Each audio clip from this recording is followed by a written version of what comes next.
museos del mes de abril. Y bueno, pues hoy tenemos una noche de museos llena de actividades. Vamos a dar comienzo con dos pequeñas ponencias a cargo, bueno, obviamente de Monseñor Eduardo Chávez y de Jorge Arredondo. Va a comenzar Jorge Arredondo. Él es seminarista, entendido, tiene estudios también en traducción de varios idiomas y ahorita está estudiando la filosofía. Y bueno, él es colaborador obviamente del Instituto Superior de Estudios Guadalupanos. Y bueno, pues Monseñor Eduardo Chávez, ustedes ya lo conocen muy bien. Él fue ordenado sacerdote en la Catedral Metropolitana de la Arquidiócesis Primada de México en el año de 1981. Realizó sus estudios de Filosofía y Teología en el Seminario Conciliar de México y en la Pontificia Universidad Gregoriana de Roma, donde también realizó un doctorado de Historia de la Iglesia. Ha realizado estudios sobre técnicas. Uno de sus profesores fue el maestro ya fallecido Luis Nishizawa. Ha tenido numerosos cargos, los más importantes. Bueno, pues fue prefecto de disciplina y vicerrector del Seminario Conciliar de México, de donde también fue director del Archivo Histórico. Fue rector en la Rectoría de San Buenaventura en Tlalpan, catedrático de Historia de la Iglesia en el Instituto Superior de Estudios Eclesiásticos, prefecto de Estudios del Pontificio Colegio Mexicano en Roma, rector de la Universidad Católica Lumen Gentium de la Arquidiócesis de México. Además, bueno, pues él fue miembro de la Comisión Histórica para la Causa de Canonización de Juan Diego, formada por la Congregación para la Causa de los Santos, y también fue nombrado postulador oficial para dicha causa. Actualmente, bueno, pues él es canónigo y asesor cultural de la Insignia Nacional Basílica de Guadalupe, es también catedrático de la Universidad Pontificia de México y director del Instituto Superior de Estudios Guadalupano, del cual también es cofundador. Además, es miembro de la Sociedad de Historia Eclesiástica Mexicana y de la Real Academia de Bellas Artes y Ciencias Históricas de toda España. Y bueno, pues gran parte de su labor, pues obviamente la ha dedicado a la difusión y al conocimiento del acontecimiento guadalupano, ya sea como investigador, como escritor, como artista, como conferencista y conductor en numerosos programas para diferentes partes del mundo. Y bueno, pues como siempre, Monseñor Eduardo Chávez sabe que aquí lo apreciamos muchísimo, le doy la más cordial bienvenida y al final de la conferencia vamos a dar paso para inaugurar la exposición de arte, la inspiración del amor, arte guadalupano hace unos 500 años, en la cual pues, ustedes van a poder disfrutar de numerosas obras que hicieron alumnos del Instituto Superior de Estudios Guadalupanos, del taller de artes plásticas que tienen los sábados. Y bueno, pues sin más, les agradezco su estancia aquí. También les agradezco el donativo que han dado al museo, porque este pequeño donativo nos permite a nosotros seguir subsistiendo para poder mostrarles ahora sí que el arte guadalupano que ven a sus alrededores. Pues bienvenidos, vamos a recibirlos con un fuerte aplauso.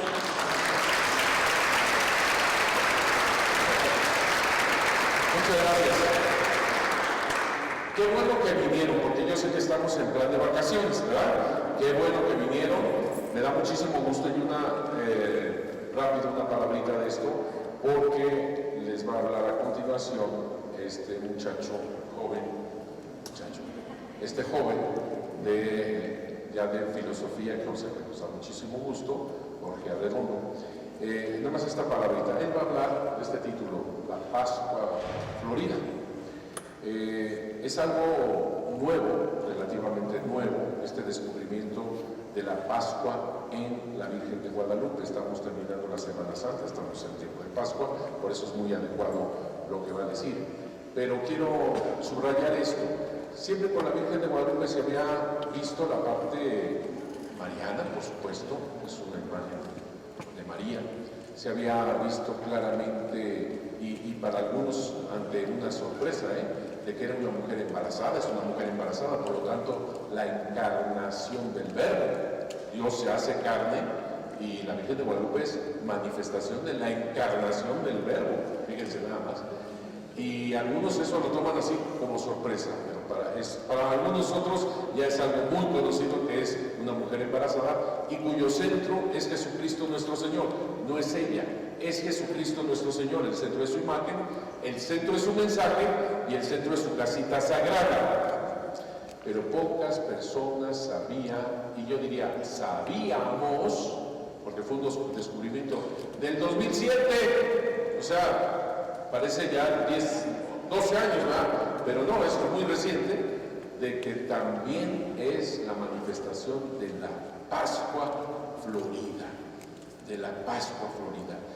¿De qué hubiera valido que Jesús se hubiera encarnado si no hubiera, venga, fuerte, si no hubiera resucitado?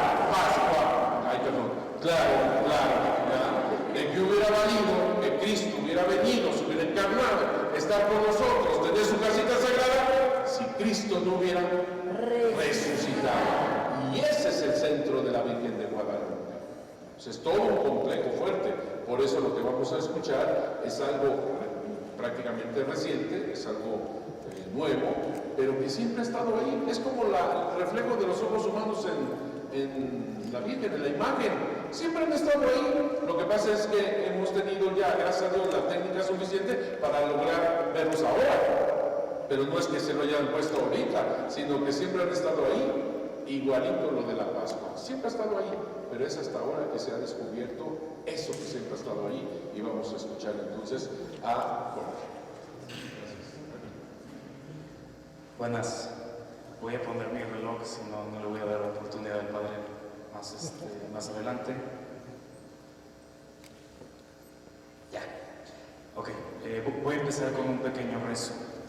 En nombre del Padre, y del Hijo y del Espíritu Santo. Amén. Dios te salve María, llena eres de gracia, el Señor es contigo.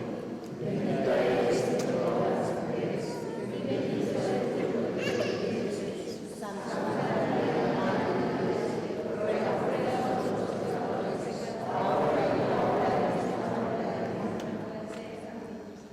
Ave María Purísima, sin pecado concebida, en nombre del Padre, y del Hijo y del Espíritu Santo. Amén. Ahora, titulé esta pequeña ponencia como Pascua Florida. Hay una relación muy intrínseca con Panquetzaliztli, que es lo que el Padre seguramente va a abordar después de esto. Voy a dar un contexto, y espero que me perdonen, muy reducido. Voy a sintetizar mucho de lo que quiero exponer por el tiempo, pero voy a dar un círculo, casi como voy a empezar donde termino y voy a terminar donde empiezo, porque al final de cuentas nuestra creencia es circular. Todo parte de Dios y todo va a volver a Dios. Entonces la primera pregunta que nos tenemos que plantear es, ¿Dios existe? Si Dios existe, nosotros, ¿qué tenemos que ver con esa realidad? Si Dios existe, ¿le importamos? ¿Por qué nos creó? ¿Para qué nos creó? ¿Quién es Dios? Y a partir de eso tenemos que ver si estas preguntas, si la existencia de Dios tiene alguna injerencia en nuestra vida. Esto es lo que voy a plantear. Lo voy a ver en torno a la Pascua y voy a hacer después un pequeño resumen de cómo Dios, a lo largo de su historia, a lo largo de nuestra historia, nos está levantando del lodo cada rato, cada momento. Entonces, voy a simplemente plantear esto. Y tomen en cuenta que es muy sintético. La primera pregunta es, ¿hay un orden o no hay un orden en la naturaleza? Yo voy a estar respondiendo solo para simplificar las cosas. ¿Hay un orden o hay un caos? Digamos que hay un orden.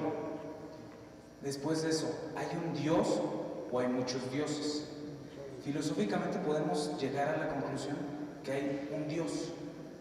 Y después tenemos que replantearnos, todo esto es siempre bajo el presupuesto de uno buscando la verdad. Hay un Dios o muchos dioses, ¿ok? Digamos, vamos a tomar ahora la postura católica, sí, hay un Dios. Y después, ¿qué tipo de Dios es este? ¿Es un Dios no deísta o es un Dios deísta? A ver, ¿qué es eso de deísta? Deísta básicamente es decir, Dios hizo un relojcito y lo echó a andar y se tomó un paso atrás y dijo, ya, no me importa. ¿Es un Dios así o es un Dios que en realidad se preocupa por su creación? Nosotros vamos a decir que es un Dios que se preocupa por su creación. Y nos vamos un paso más atrás. Este Dios que conocemos, ¿qué tipo de Dios es? ¿Es un Dios trinitario o es un Dios unitario? Los judíos y los musulmanes van a decir es un Dios unitario. Nosotros vamos a decir que es un Dios trinitario. ¿Qué significa eso para nosotros?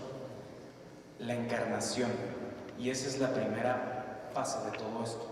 La encarnación es la primera promesa. Vamos a verlo. Siempre tomen esta palabra, alianza, alianza, alianza. Entonces, Dios nos creó, el hombre pecó, teológicamente la historia de Adán y Eva, el hombre se quiso hacer como Dios, ¿ok? Entró en el pecado de la soberbia. Y Dios ya desde ese momento estaba planeando una manera de sacarnos del lodo, una manera de que nosotros no seamos el centro de nuestra vida, que mi vida no se trate de mí, que yo no sea el centro de mi existencia. Porque desde el momento en que nosotros pecamos, empezamos a tener una tendencia a caer, ¿ok? Y ya Dios desde ese entonces nos prometió a Jesús, ¿ok? Entonces eso va a ir, vámonos yendo de paso a paso, paso a paso. Habíamos quedado si era un Dios trinitario y unitario, eso lo vamos a ver un poco después. Después de que Dios vio que su criatura más querida cayó, la quiso levantar del lodo y le dijo que va a mandar a alguien, ¿ok? Sí, muy bien, perfecto. Y la gran alianza, la primera gran alianza es el matrimonio, ¿ok? Nos vamos más adelante.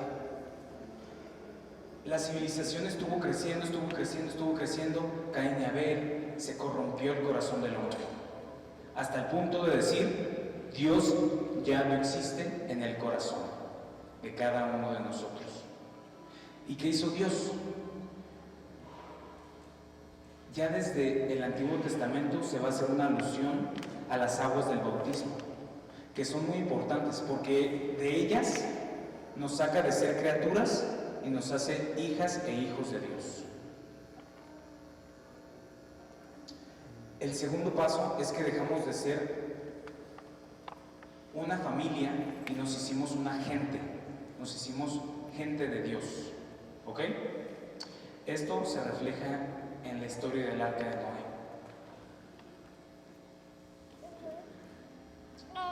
Después el corazón del hombre siguió y siguió corrompiéndose. Había un Dios entre muchos dioses. Teníamos que entender que el hombre, en el tiempo en el que estamos planteándonos, el hombre caía y caía y caía y caía. Y la historia de Dios es recogernos cada vez. Entonces, lo que Dios hizo, nos consagró.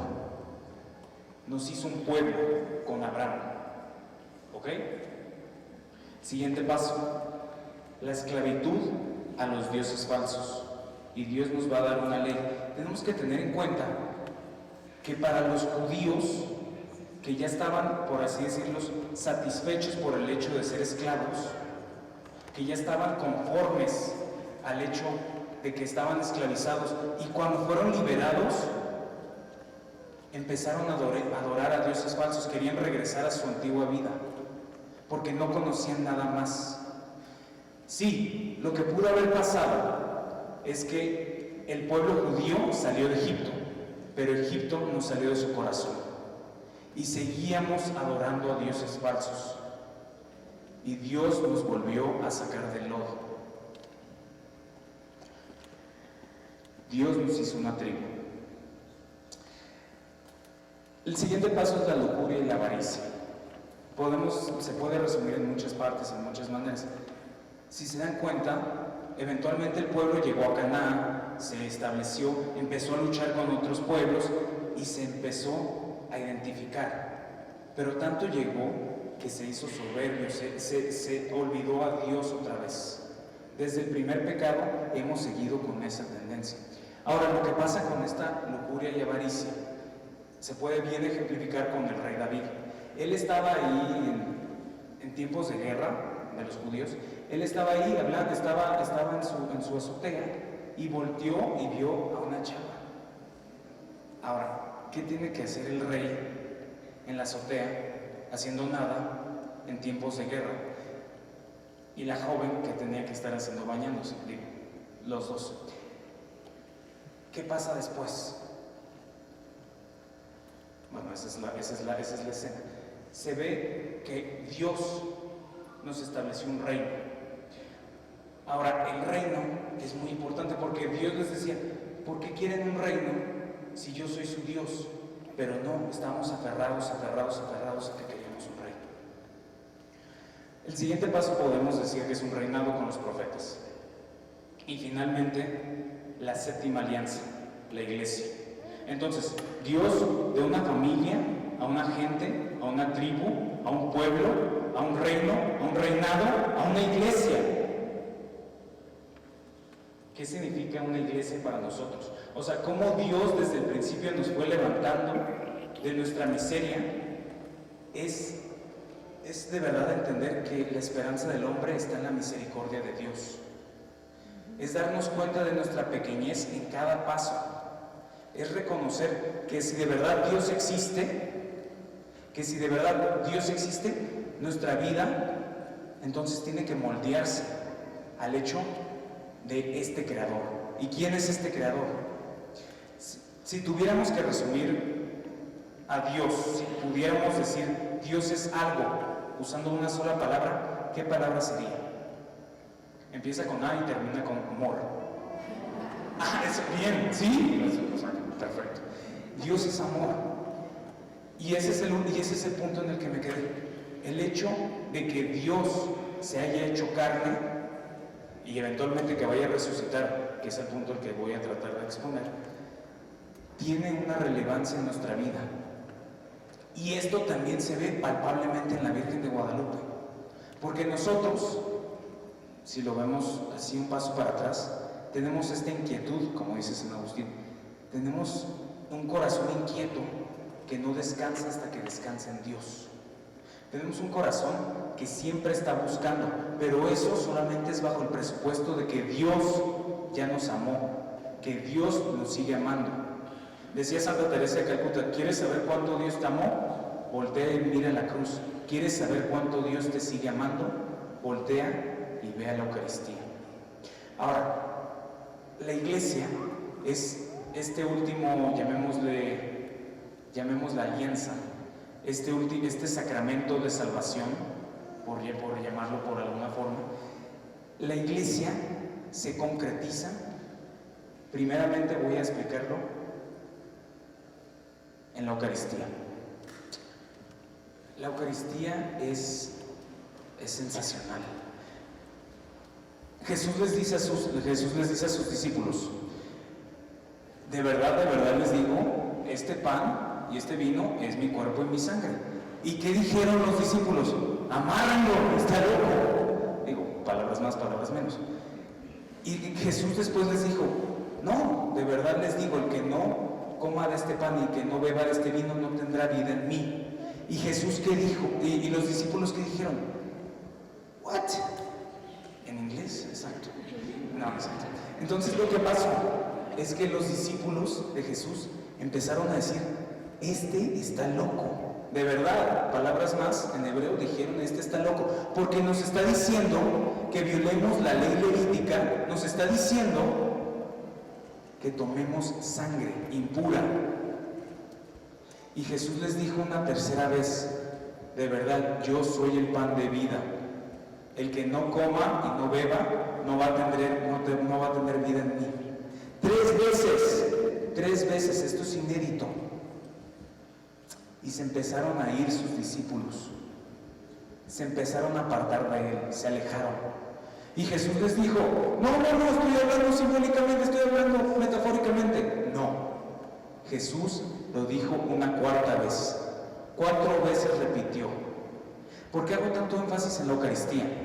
Porque es la manera en la que Dios nos sigue recogiendo. A lo largo de la historia de la salvación, Dios hacía acciones muy concretas y hasta nosotros pudiéramos decir que se iba, pero Dios se decidió quedar. Y entonces volvió Jesús a sus apóstoles y les dijo: ¿ustedes también se van a ir? Y Pedro le dijo: Señor, ¿a quién iremos? Tú tienes palabras de vida eterna. Nosotros hemos creído. Sí se la sabe. Tú eres el Hijo de Dios. Así lo dijo, pero sin cantar. Y entonces, imagínense: Señor, ¿a quién iremos? ¿Sí ven la fuerza de eso? ¿A quién iremos? ¿Qué más nos queda? ¿Qué más nos queda más que creer? La iglesia es una santa, católica y apostólica, pero es una. No es de que en realidad tengamos que estar peleándonos en cuál tengamos. No, nuestro corazón está hecho para lo que Dios nos ha dado. No es que estemos buscando algo que no podamos encontrar. Lo encontramos en Dios, en la iglesia. Dios ha hecho algo tan hermoso que se compagina con nuestros deseos más honestos y más sinceros. ¿Quieren ver cómo la iglesia ha estado en la verdad en todo este tiempo? Dense cuenta cómo ha perdurado con un solo magisterio, cómo no ha cambiado un ápice de su ley. Dogmáticamente no ha cambiado nada desde que Jesús la fundó. En las costumbres tal vez sí, pero en lo esencial no. Y eso no se puede decir de ninguna otra iglesia. Pero bueno, Señor, ¿a quién iremos? Tú tienes palabras de vida eterna. Nosotros hemos creído que tú eres el Hijo de Dios. Ahora, pero esta iglesia que Dios nos las dio con un precio muy alto.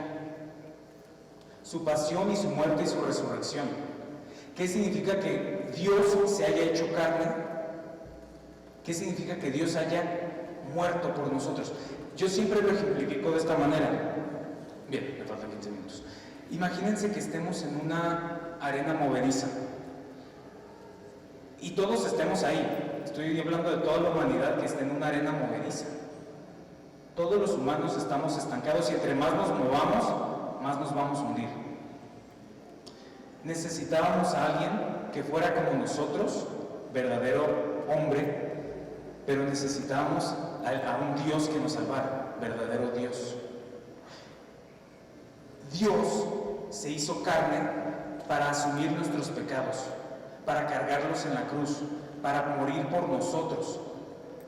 La alianza última es Jesucristo, el camino, la verdad y la vida. La verdad tiene injerencia en nuestros corazones. Entonces, lo que hace Jesús es sacarnos del lodo a cada uno de nosotros en un acto máximo. El hecho de que Jesús haya muerto por nosotros tiene toda relevancia en nuestra vida. Nos da, al final de cuentas, el significado de nuestra vida. El significado de nuestra vida tiene que verse en sus primeros fines, en sus primeros principios y en sus fines últimos. Y repito eso porque creo que escupí por aquí. El significado de nuestra vida tiene que ver en nuestros primeros principios y en nuestros fines últimos. Alfa y Omega. ¿Qué significa que Dios se haya hecho carne? ¿Qué significa que Dios sea trinitario? Muy fácil. Dios es amor. ¿Estamos de acuerdo? Me encanta que muevan sus cabezas porque siento que no estoy hablando solo. No es la primera vez. Entonces, lo que pasa es que Dios nos creó, primer principio. Dios es amor. ¿Qué significa eso? Para que haya amor se necesita un amador, un amado y un dinamismo de amor. Dios Hijo, Dios Espíritu Santo, el Creador, el Redentor y el Santificador. ¿Sí? Perfecto, me están siguiendo. Bueno, espero que estén. Entonces, la diferencia entre un Dios trinitario y un Dios unitario es el amor. Dios se hizo carne por y para nosotros. Es un amor, y voy a dar 4 características. Es un amor total, es un amor fértil, fecundo. Es un amor fiel y es un amor libre. El hecho de que sea un amor total significa que Dios, Jesús, derramó hasta la última gota por nosotros. Jesús derramó todo por nosotros. Si lo vemos, aquí está desnudo. Bueno, aquí tiene un taparrabo, pero no se limitó en nada. Se hizo vulnerable. Se hizo vulnerable. O sea, se hizo vulnerable. Derramó hasta la última gota por cada uno de nosotros. Es un amor total. ¿Sí? Ese es un amor que se tiene que juxtaponer con el matrimonio, una entrega del hombre a la mujer y la mujer al hombre. Si podemos hacer esa relación entre matrimonio y Dios entregándose por su amada esposa a la iglesia, vamos a entender la mitad de nuestras relaciones. En realidad, la mitad de las relaciones que tenemos debería ser esposo, esposa y Dios en medio. Y en la medida en la que yo pueda amar más a Dios, puedo yo amar más a mi esposa. Es una entrega en la que no se limita nada. Y así también en la sacerdotal. Ahora, el amor total, espero que me haya podido explicar, pero sigue el amor fértil o el amor fecundo. Esa no tiene sentido si Dios no hubiera resucitado, como dijo el Padre al principio. Estéril sería nuestra fe si no creyéramos en la resurrección. Voy a decir una así. Cámara, pues Dios se murió. No, Dios resucitó. O sea, Dios resucitó. No quedó con un profeta muriendo políticamente o eclesiásticamente bajo las leyes judías. No quedó ahí. Resucitó. La fertilidad también en el matrimonio es dar vida espiritual y también, si Dios quiere, la prole, ¿no? Proles hijos. Entonces, sí, porque escuché, sí, no, después me acusan de una hija de un político que dijo algo raro.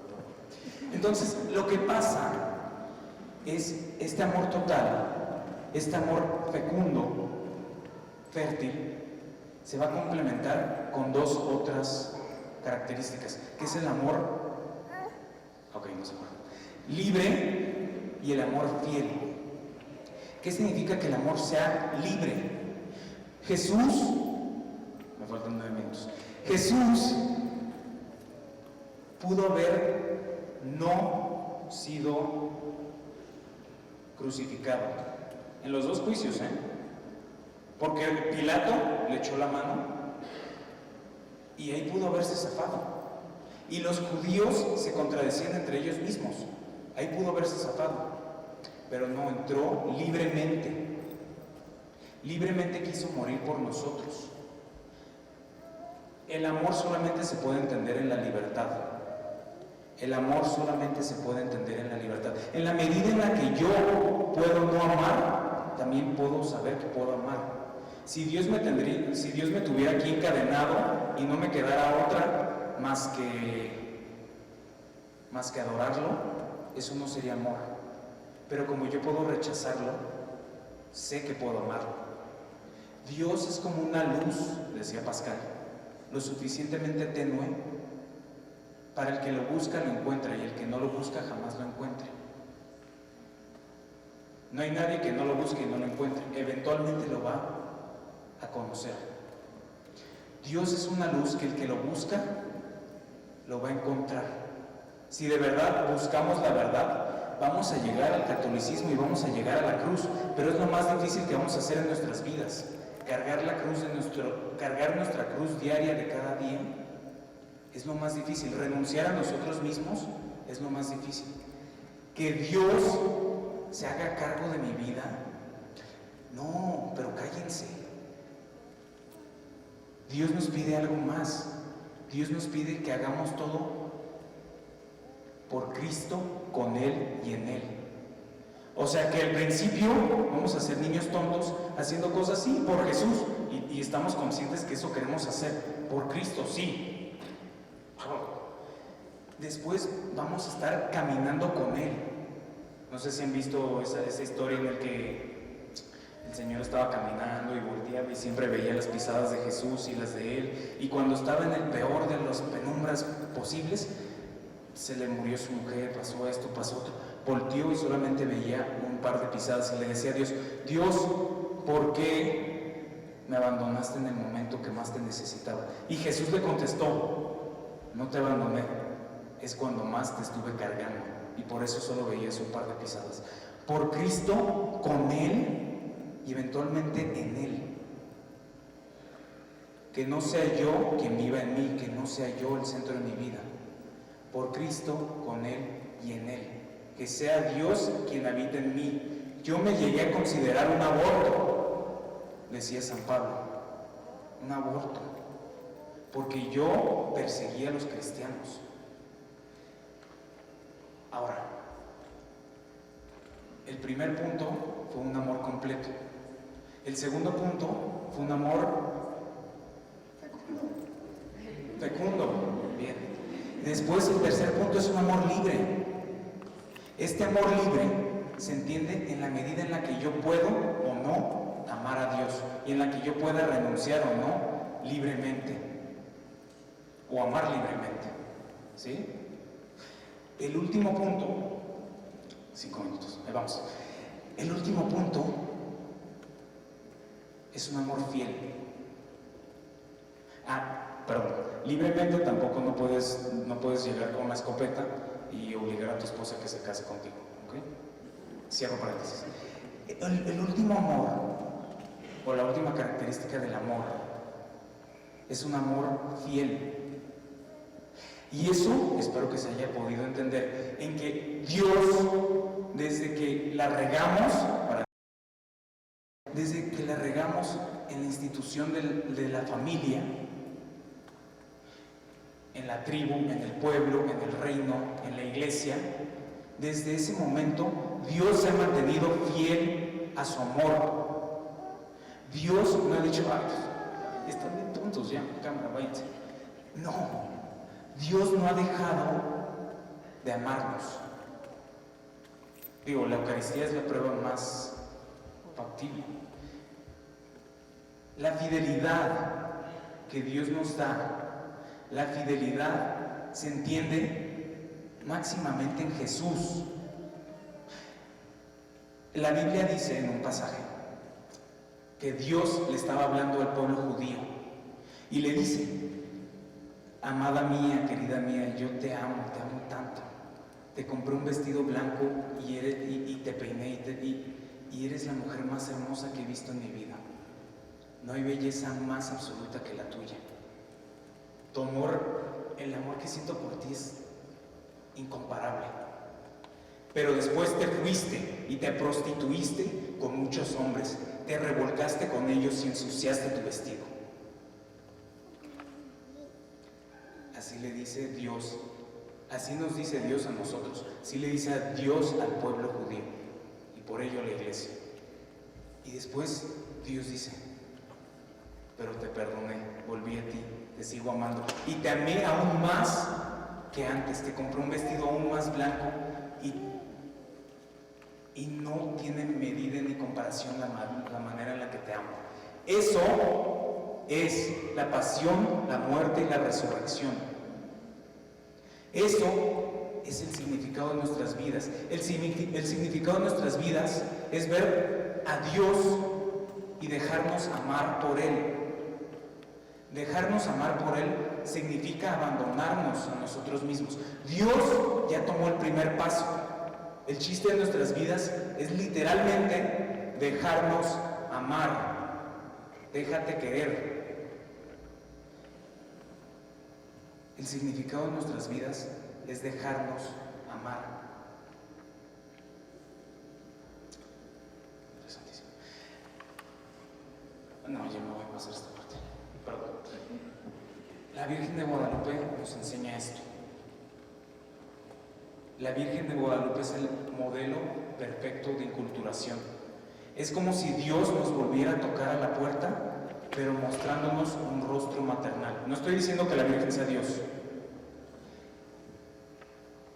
se nos ha mostrado el rostro misericordioso de Dios otra vez. En la Virgen de Guadalupe, el indígena estaba en las pesadumbres más fuertes, se estaba suicidando, porque decía, A, o los dioses no existieron, B, o sí existieron y eran demonios, o C, en realidad nada importa en la vida, no hay verdad, no hay nada que yo pueda decir que hay una conexión entre Dios y el hombre. Esa conexión entre Dios y el hombre está en Jesús y se expresa en la Virgen de Guadalupe en su vientre. ¿No estoy yo aquí que tengo el honor y la dicha de ser tu madre? ¿No estás en el hueco de mi manto, en el cruce de mis brazos? ¿Acaso necesitas de alguna otra cosa? ¿No soy yo la fuente de tu alegría? Es la fuente de nuestra alegría porque Jesús está en su vientre. Entendemos el amor de Dios total, fecundo, fiel, libre, en la Virgen de Guadalupe, que nos da a Jesús. En los momentos más difíciles nos muestra ese rostro, todo su rostro mestizo, nos muestra que los más desechados, los menos amados, son los más queridos por Dios. Nosotros somos amados. Nosotros tenemos que recordar que somos amados. La Virgen de Guadalupe nos muestra eso. ¿No estoy yo aquí que tengo el honor y la dicha de ser tu madre? En todo, o sea, en todo. Y no se limita su amor a una tierra. No se limita su amor a un pueblo o a un tiempo. El amor que nos muestra Dios mediante su madre es un amor en el que nosotros entendemos nuestra realidad. Nosotros vemos a nuestra madre y no tenemos que hacer tantas preguntas. Nos consuela.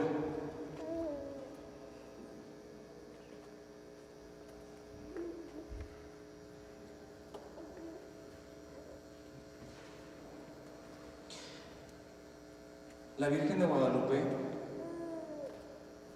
bueno, ahorita el Padre va a hablar de eso. Justo estoy en el minuto 30. La Virgen de Guadalupe nos enseña que si no vivimos lo que predicamos, terminamos predicando lo que vivimos. O sea, ¿sí lo dije bien? Si no vivimos lo que predicamos, predicamos lo que vivimos. Y lo que ahorita estamos viviendo es una existencia donde Dios no existe, Dios ha muerto. Decía Dostoyevsky, si Dios no existe, todo es permisible. La importancia de todo esto es la verdad. Y si Dios existe y Dios nos busca, máxime en la Virgen de Guadalupe, buscando en esa casita sagrada, en esa iglesia católica, la medida en la que nosotros podamos tener un encuentro con el verdaderísimo Dios por quien se vive, en el llano del Tepeyac, donde todos puedan unirse al amor de Dios. Si podemos entender eso, muy pocas cosas van a importar. Muchas gracias.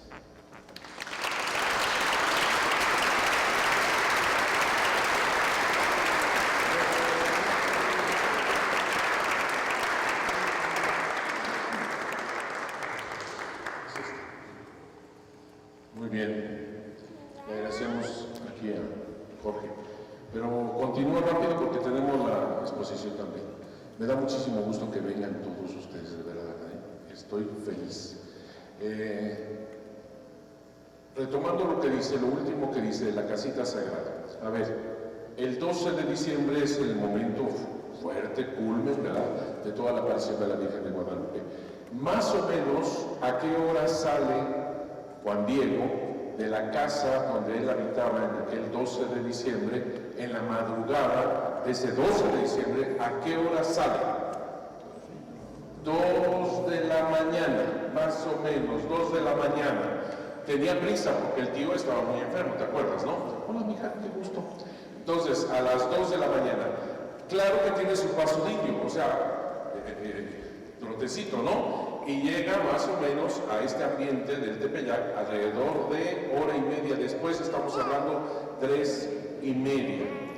Se acuerda de que la Virgen de Guadalupe quería que le llevara una señal al obispo, y entonces él venía más o menos por donde está el acueducto actual. ¿Se acuerdan dónde está el acueducto más o menos? Ahí es donde se acuerda y le da la vuelta al cerro, te recordarás. El cerro, al darle la vuelta al Tepeyac, tenía que subir y bajar. ¿A qué me refiero? Que actualmente está la calle de Cantera. Pero antes eso subía bastante. Cuando uno va al Instituto Superior de Estudios Hualpanos, que se encuentra más o menos a esa altura, uno termina con todo, bueno, sofocado. Aún no, hermanas. Yo nada más veo que las hermanas están a punto de colapso, pero igual que todos, ¿verdad?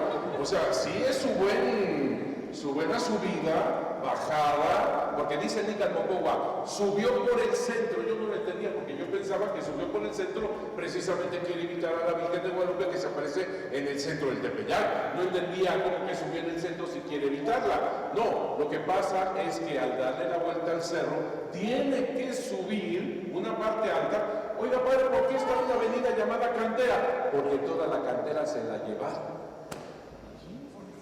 Lo escarbaron, y ahorita está la calle de la Cantera. Pero eso iba arriba, daba la vuelta donde está el Pocito. Ahí lo detiene la Virgen, ¿te acuerdas? Y hubo un diálogo con la Virgen hermosísimo. ¿Qué pasa? Un tío mío, siervo tuyo, está muy enfermo, está a punto de morir, pero niña mía, para eso venimos los que vinimos a esperar el trabajo de nuestra muerte. Así le dice Juan Diego. Y es cuando la Virgen de Guadalupe, ¿te acuerdas lo que le dice? No tengas miedo. ¿Acaso no estoy yo aquí que tengo el honor, la dicha, la alegría de ser tu madre? ¿Acaso no soy yo la protección, el resguardo, tu sombra? ¿Acaso no soy yo la fuente de tu alegría? ¿Acaso no estás en el hueco de mi manto? ¿Cómo se dice eso en náhuatl? Los alumnos del Instituto Superior de Estudios Hualpanos tienen que saber. Los alumnos del Instituto Superior de Estudios Hualpanos tienen que saberlo, si no los repruebo a todos. ¿Cómo se llama eso de en el hueco de mi manto? ¿Cómo se dice en náhuatl? Vaya, gracias a Dios se salvaron. Mamalhuastli. ¿Cómo dije? Mamalhuastli. ¿Cómo dije? Mamalhuastli.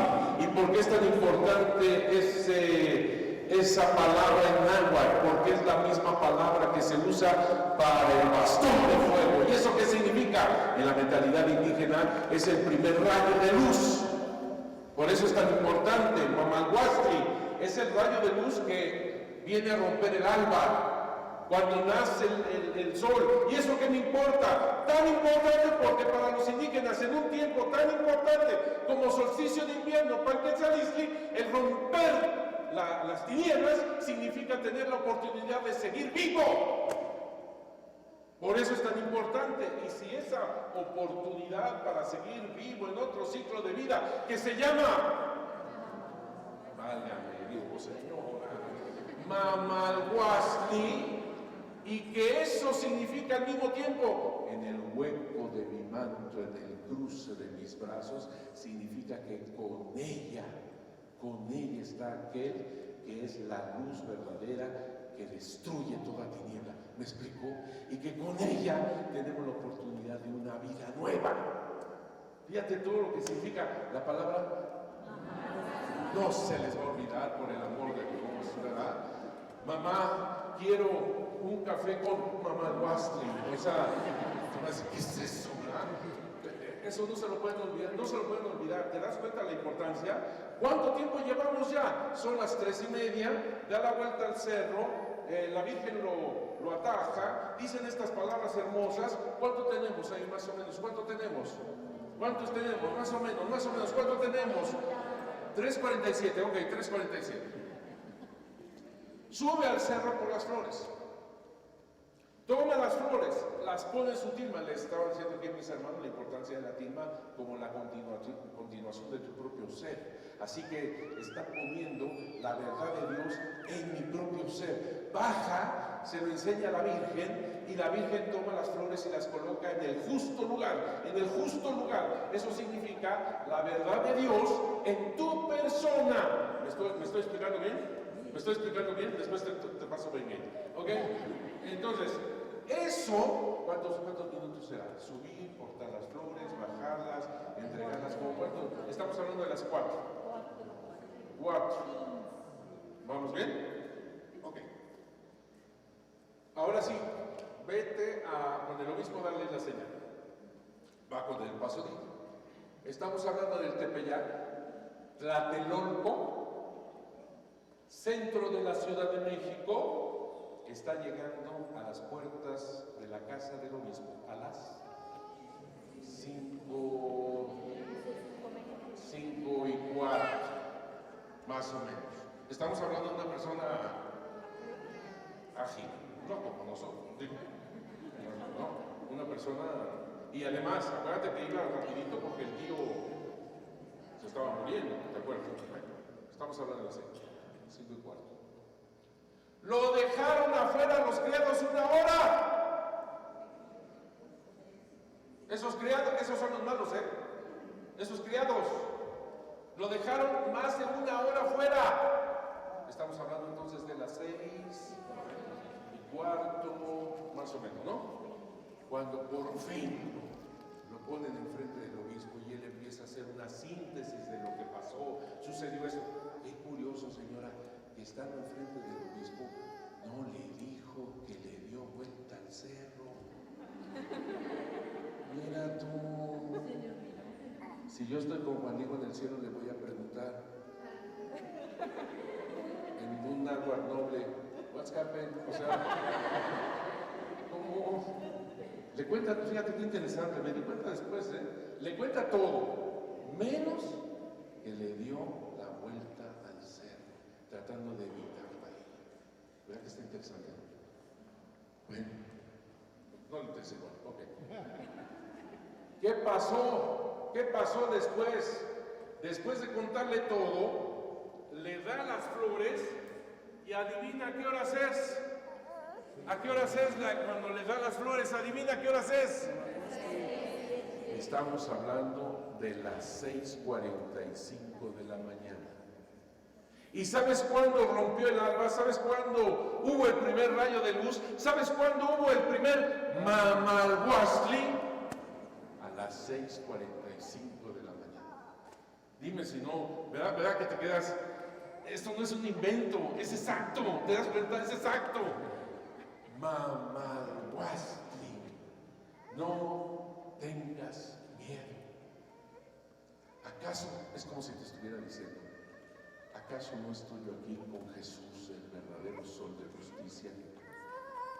Porque cuando te digo, ¿acaso no estás en el hueco de mi manto, en el cruce de mis brazos? Te está hablando una mujer embarazada. ¿Sabes dónde está Jesús? En el hueco de su manto, en el cruce de sus brazos. ¿Sabes lo que significa hueco de mi manto también en indígena? En mis entrañas. ¿Sabes dónde te está poniendo María? En Jesús. Y sabes que también se habla en ese tono cuando dices, estás en mi corazón. ¿Sabes en el cruce de mis brazos en dónde te está colocando mi hija Diana? ¿Sabes dónde? En Jesús. Así que, hijos, el hecho de tener una nueva oportunidad de vida, el hecho de ser Pascua, Cristo resucitado, es como decía Jorge, en Jesús, por Jesús, con Jesús. Y es ahí donde la Virgen Santísima de Guadalupe te está poniendo con Jesús. La vida que tú tienes es un don de Jesús. Y así tengas 80, 90 años, siempre será algo nuevo, una nueva existencia, una nueva Mamalhuastli, un nuevo rayo de luz que destruya cualquier tiniebla. Date la oportunidad, porque muchas de las personas dicen, ya estoy viejo, ya no nadie me cambia, ya esto se acabó. No, Señor. Si tú tienes a Jesús, tienes la vida. Y esa vida te la da la patrona de la vida, que es la Virgen de Guadalupe. Estas niñas trabajan para nosotros. De veras, es verdad. Y me da muchísimo gusto que jovencitas como ellas les den, le luchen a favor de la vida del ser humano. Hijos, dense la oportunidad de resucitar con Jesús. Dense la oportunidad de resucitar con Jesús. Yo sé que muchos de ustedes posiblemente no son, algunos, no muchos, pero algunos no son protestantes, o son hermanos separados, como le llamen, o son simplemente ateos, o creen en otra cosa.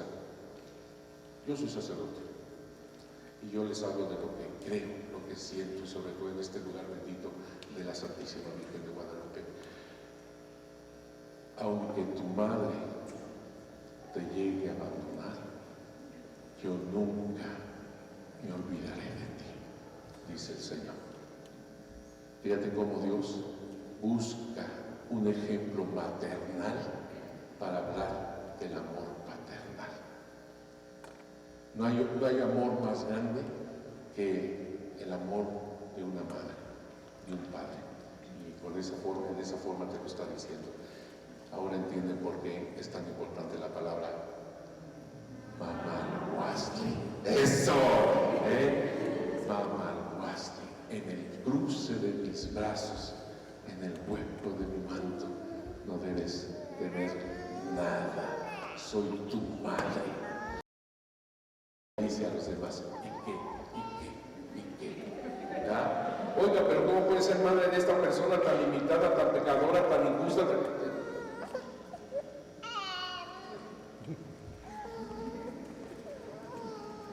Ustedes son el reflejo de esos hijos. Y los quiero felicitar por sus hijos. Son el reflejo y manifestación del inmenso amor de Dios. Felicidades, ¿eh? Qué bueno que los trajeron. Hola, chamaco. Qué padre.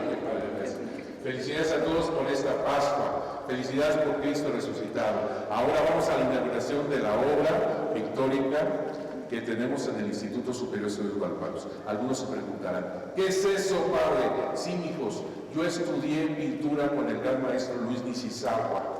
Dispénsame, ¿verdad? Con el gran maestro Luis Nishizawa, que de gloria esté. Yo estudié con él, trabajé con él. Una anécdota. Los alumnos no sabían que yo era cura, porque siempre iba así, pues como te pagas de todo, me explicó, iba a hartas plazas, entonces me embarraba y no iba a ver ese cuello. Y entonces una vez estábamos en la Galería Grandota y con Luis Nishizawa, y él tomaba, a ver, ¿qué pintaste? ¿Cómo lo pintaste? Y él corregía. Y entonces me dice, a ver, su pincel cola de 4, así me dijo, no a mí, al pincel. A ver, su pincel cola de 4. Y entonces él suelta el pincel así, se lo doy, lo retocó mi obra, se siguió con otros alumnos, llega con uno por allá, su pincel cola de 4, y no lo traía. Y se acordó que yo sí, y entonces me grita, ¡padre! Y todos. Sí, así se supo. Yo ni idea, yo le llevé mi pincel cola de pato y dijo un muchacho, con razón, lo que nos faltaba, un poco de tiempo aquí, ¿no? Bueno, es una anécdota, pero los maestros que dan estas clases, que son todos los sábados,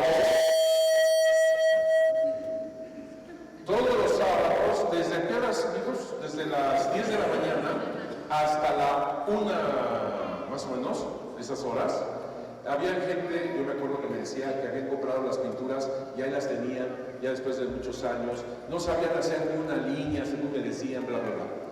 Ahorita que pasé, ustedes ya lo vieron, tú dices, ¡wow! ¿No es cierto? ¡Wow! Picasso les envidiaría, ¿no es cierto? No, de verdad, hay unas obras impresionantes. Vamos a inaugurar estas obras. Claro que pueden ingresar a las clases todavía, claro que sí, porque los maestros son profesionales y son muy personalizados. ¿Sabes por qué son personalizados? Porque cada uno tiene y muestra su talento de manera distinta. Hay alguien que apenas lleva una semana y ya pinta, ¡wow! Y hay gente que pues 2 años y ¡wow! O sea, ¿sí me explicó? Sí, entonces, tiene que ser personalizado. Ok, vamos a la grabación, maestra. Aquí está. Pensé que era la voz del femenino. Bueno, vamos a dar paso a la inauguración.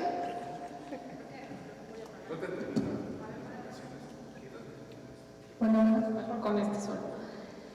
Bueno, la exposición lleva por nombre La inspiración del amor, arte guadalupano hacia los 500 años. Los profesores a cargo de este taller que se da en el Instituto Superior de Estudios Guadalupanos son Guadalupe Vargas Urbina, Julieta Cano y Rodolfo Orozco. Y bueno, antes de dar paso, sí quisiera aclarar una cosa. Por ahí me enteré que hubo una invitación apócrifa que anduvo circulando en un WhatsApp, que decía que la inauguración iba a ser a las 6. Esa no lo hizo el museo ni la hizo el Instituto Superior de Estudios Guadalupanos. Entonces, para mayor información oficial, siempre vean la página de la Basílica de Guadalupe. Ahí le pican en museos, ahí están los eventos, los horarios que de verdad son. Y eso también se estuvo promocionando en el Facebook del museo y el ICEP. Pero sí, por favor, no hagan caso de luego los WhatsApp, en lugar de organizar, más bien desorganizan y enredan las cosas. Entonces, sí, nada más aclarar eso. Y bueno, pues vamos a dar paso. Yo quiero invitar también, por ahí anda mi jefe, el coordinador del área cultural, Fernando Sales, que se está riendo allá junto a Juan Diego. Ya lo vi. Y bueno, yo también lo quiero invitar para que, pues obviamente, entre usted, padre, y el licenciado Fernando Sales, pues den paso a el corte del cordel. A ver, los que, así como somos tantos, me da muchísimo gusto. Vamos a acercar a los que podemos estar ahí, pero todos vamos a gozar de la obra. Pian pianino. Bienvenidos todos, hermanitas. Hasta la superior está haciendo su sacrificio cuaresmal todavía. Muy bien. La maestra. Nosotros siempre nombrado la Virgen de Guadalupe dio una señal maravillosa, una imagen.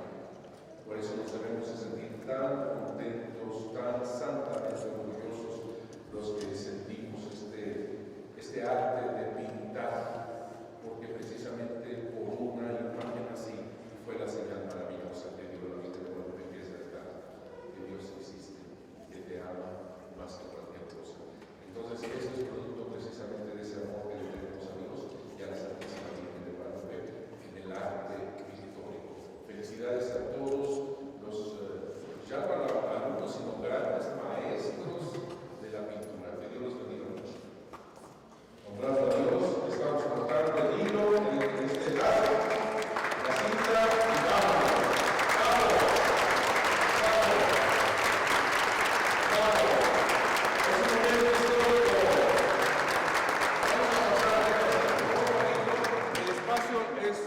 Ustedes saben, pero poco a poquito. Venga.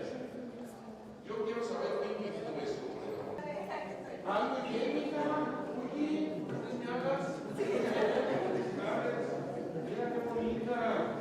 Qué hermoso. Felicidades, Luego acá tenemos esta también muy creativa, muy complicada. Esta es muy complicada.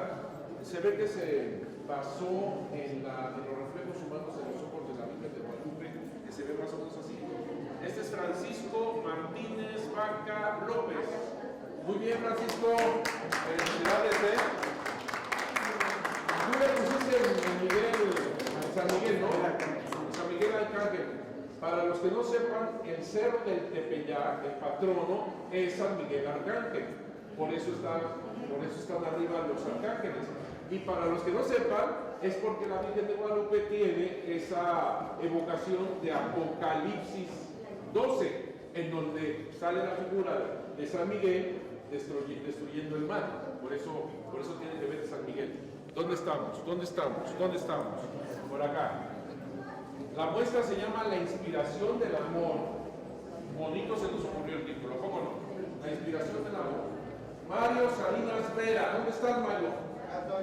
Chulada, Felicidades. Él hace trabajos también con oro y plata y no sé qué tanto, ¿verdad? Así como de escultura, relieve, todo eso también. Fíjate estas manos. Manos, el amor